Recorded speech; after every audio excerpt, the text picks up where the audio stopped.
দক্ষিণ আউসপাড়া মরহুম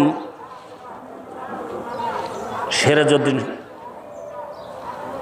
কমিশনার সাহেবের সুযোগ্য সন্তান মোহাম্মদ শামীম ব্যাপারী, তিনি আপনাদের সামনে মূল্যবান কিছু আলোচনা করবেন এবং কিভাবে আমরা সামনের দিকে চলতে পারি সেই দিক নির্দেশনা তিনি একটু দেখাই দেবেন, কিভাবে আমরা মসজিদটা সামনের দিকে করতে পারি। যাই হোক, আলহামদুলিল্লাহ, আমি তানাকে আহ্বান করছি তিনি মূল্যবান কিছু কথা আমাদের মাঝে রাখার জন্য।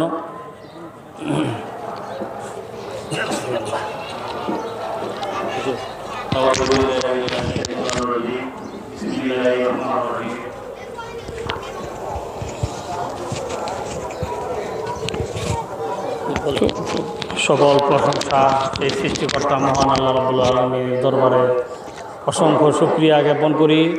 পাশাপাশি তার বন্ধু মোহাম্মদী মুস্তফা সাল্লাল্লাহু আলাইহি সাল্লামের দরবারে লক্ষ কোটি সালাম, তার আহলে বায়াত পাক পঞ্চজনের দরবারে অসংখ্য সালাম ও ভক্তি জানাই। আরও সালাম জানাই সম্মানিত গাউসুল আজম মসজিদের সম্মানীয় খতিব সাহেব এবং সম্মানিত মুসল্লি ভাইরা, আসসালামু আলাইকুম ওয়া রাহমাতুল্লাহি ওয়া বারাকাতুহু। সবাই কেমন আছেন?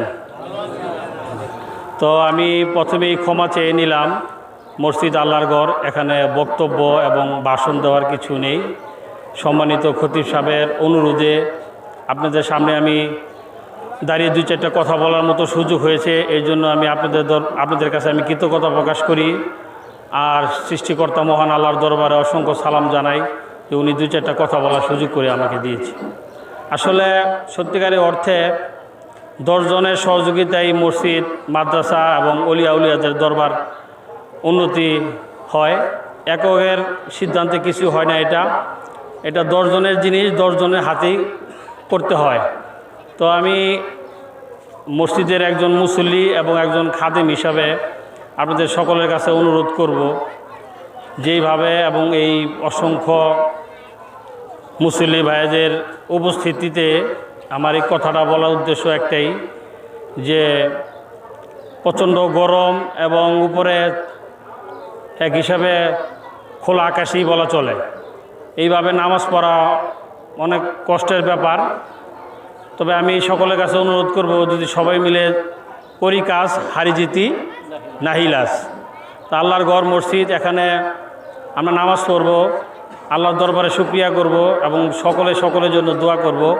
সেই সুবাদে আমি সকলকে অনুরোধ করব এবং বিনীতভাবে অনুরোধ করব এই জন্য যে এই ওয়ার্ডের যে সাবেক কাউন্সিলর সহ আরও যারা নেতৃবৃন্দ আছে, আমাদের জাতীয়তাবাদী বিএনপি দলের যারা অঙ্গ সংগঠনের সাথে সম্পৃক্ততা আছে, তাদের দৃষ্টি আকর্ষণ করব এই জন্য যে মসজিদটা অতি তাড়াতাড়ি আমাদের ছাদ দেওয়া জরুরি। এইভাবে গরমের মধ্যে এবং সামনে বর্ষাকাল আসতেছে, বৃষ্টি বাদলের দিন, এই জায়গায় নামাজ পড়ার মতো উপযোগী না। এখন হয়তো রৌদ্র আছে, যার কারণে চান্দিনা বা টিনের চাল দিয়ে নামাজ পড়তে পারতেছেন। তো মুসল্লি ভাইরা যারা আছেন সকলে মিলে আপনারা একটু আগে আসেন। আমরা আগামী 1 তারিখ থেকে মসজিদের কাজ শুরু করতে চাইতেছি ইনশাআল্লাহ। আপনাদের দোয়া চাই এবং সকলের উপস্থিতি চাইতেছি। মসজিদ ঘর সবাই আগে আসেন, যে যা পারেন আমাদের কমিটির সাথে সম্পর্ক করে, কমিটির সাথে যোগাযোগ করে যে যা পারেন আল্লাহর রাস্তায় মসজিদের জন্য দিবেন, কারো বাধ্যকতা নাই। তো আমি আরেকটু ক্ষমা চেয়ে নিলাম, আমার একটা জরুরি প্রোগ্রাম আছে। আমাদের ওই যে থানা বিএনপির প্রেসিডেন্ট প্রভাষক বসির আহমেদ চাচার সাথে আমার একটা প্রোগ্রাম আছে, পুবাইল যাব আমি। তো আমি আপনাদের সাথে আর কথা বলতে পারলাম না, আমি ক্ষমা চেয়ে নিলাম। আমার কথায় কোনো কষ্ট পেয়ে থাকলে আমরা আল্লাহর রাস্তায় ক্ষমা করবেন।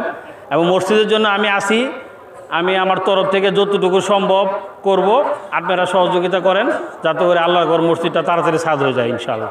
সকলের সুস্বাস্থ্য এবং দীর্ঘায়ু কামনা করে আমি আমার এই সংক্ষিপ্ত বক্তব্য শেষ করলাম।